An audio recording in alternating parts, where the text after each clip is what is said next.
cooked pizza for Jack, but he refused to eat it. He told his mom, "I hate pizza." His mom said with anger, "Whether you eat or not, it's up to you."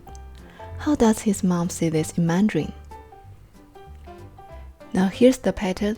The subject plus I plus a verb and 不 and the same verb, which means whether or not. This pattern used before the same verb to express a free choice, but actually dissatisfaction with the choice or behavior of the other person. So in this situation, she can say, 你爱吃不吃?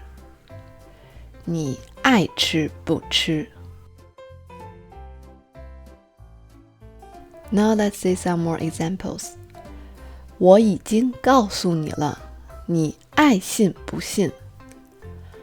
我已经告诉你了，你爱信不信？你爱说不说？以后我还不想听了。你爱说不说？以后我还不想听了。Now let's have a try to use this pattern to make some sentences. 你复习？你爱复习不复习？你爱复习不复习？你弟弟来？